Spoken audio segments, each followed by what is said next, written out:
वही वाला cell ma'am, TV के रिमोट में डलता है मैम, एसी के रिमोट में डलता है मैम, सेल नहीं भाई, वो नहीं। अच्छा से व्हाट इज सेल, ठीक है मैम पूछ रही है भाई, मैम आंसर भी दे देंगी। सेल क्या है? सेल है फंडामेंटल यूनिट ऑफ लाइफ, ठीक है। फंडामेंटल यूनिट ऑफ लाइफ किसको बोलते हैं? हम बोलते हैं सेल को the fundamental unit of life. But अगर मुझे इसको प्रॉपर्ली डिफाइन करना है तो मैं क्या कहूंगी?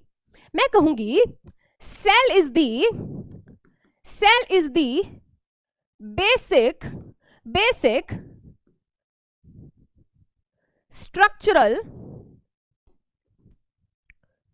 structural and functional unit of life। Cell क्या है? सेल एक basic structural and functional unit of life है।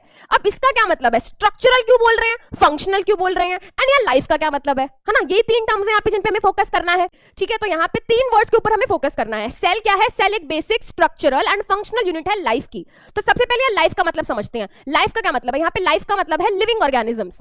लाइफ से यहाँ पे हम किसको रेफर कर रहे हैं? लाइफ से यहाँ पे हम रेफर कर रहे हैं ऑर्गेनिजम्स को। हम ये कह रहे हैं कि भाई जितने भी लिविंग ऑर्गेनिजम्स हैं, चाहे वो कौन हो, चाहे वो बैक्टीरिया हो, चाहे वो फंजाई हो, चाहे वो कोई प्रोटोजोआ हो, चाहे कोई प्लांट हो, या फिर हो कोई एनिमल, भाई जितने भी लिविंग ऑर्गेनिजम्स हैं, जितनी भी लाइफ है इस अर्थ पे, जितनी भी लाइफ एग्जिस्ट करती है उस अर्थ पे, उन सभी लिविंग ऑर्गेनिजम्स की जो basic structural and functional unit है वो सेल है। वो क्या है? वो सेल है।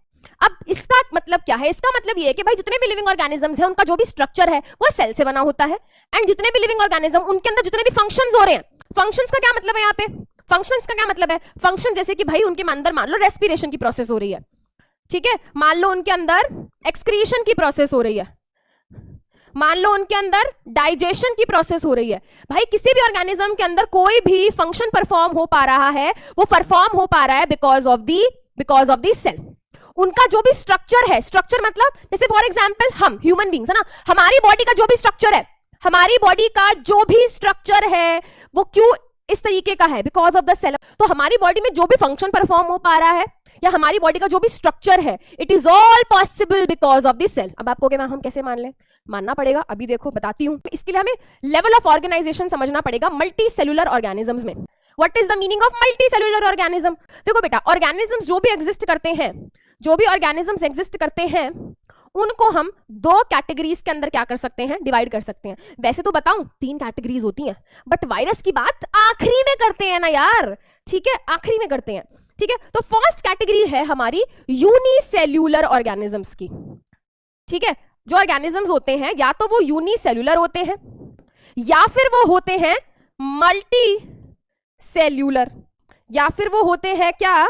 वो होते हैं मल्टी सेल्यूलर। अब देखो यूनी का क्या मतलब है? What do we mean by uni? Uni means one. Uni का क्या मतलब है बेटा? यहाँ पे यूनी का मतलब है वन, सिंगल, ठीक है, सिंगल जो कि तुम हो, ठीक है। तो यूनी का मतलब क्या है बेटा? ऐसे ऑर्गेनिजम्स जिनके पास क्या है? सिंगल सेल है उनकी बॉडी में, ठीक है। Organism is made up of single cell. Organism is made up of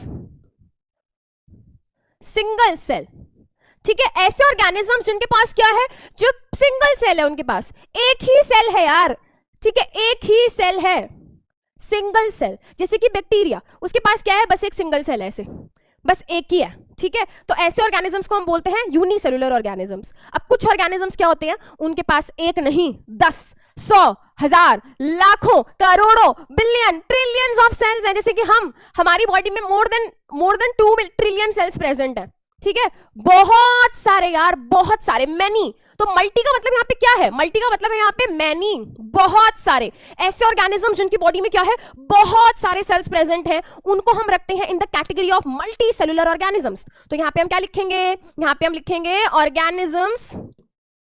organisms are made up of more than one cell, ठीक है। यहाँ पे क्या होता है, ऑर्गेनिज्म जो होता है वो एक से ज्यादा सेल से बना होता है। तो अब जब भी आगे हम पढ़ेंगे क्लास में तो कहीं पे अगर यूनिसेलुलर लिखा होता है तो आप आई होप आपको समझ आ जाएगा, एंड कहीं पे भी अगर मल्टी सेलुलर लिखा होता है तो आई होप आपको समझ आ जाएगा, ठीक है। तो यहाँ पे एग्जाम्पल देख लेते हैं फटाफट से, एक दो एग्जाम्पल देख लेते हैं। भाई देखो, जो बैक्टीरिया है वो यूनिसेलुलर ऑर्गेनिज्म है, जो हमारा अमीबा है, पैरामीशियम है, they all are very good examples of unicellular organism. उसके अलावा बेटा जितने भी प्लांट्स हो गए, एनिमल्स हैं, ठीक है, कुछ फंजाई को छोड़ के बाकी सारे फंजाई, ठीक है, ईस्ट को अगर हम छोड़ दें उसके अलावा बहुत सारे फंजाई इस कैटेगरी में आते हैं, ठीक है। चलो, ये तो बात हो गई किसकी, स्ट्रक्चरल की, कि भाई ऑर्गेनिज्म चाहे यूनिसेलुलर हो या मल्टीसेलुलर हो, उसका जो स्ट्रक्चर है वो बना होता है सेल का ही, एंड उसके अंदर जो फंक्शन है वो भी पॉसिबल हो पाते हैं, परफॉर्म हो पाते हैं because of the cell only.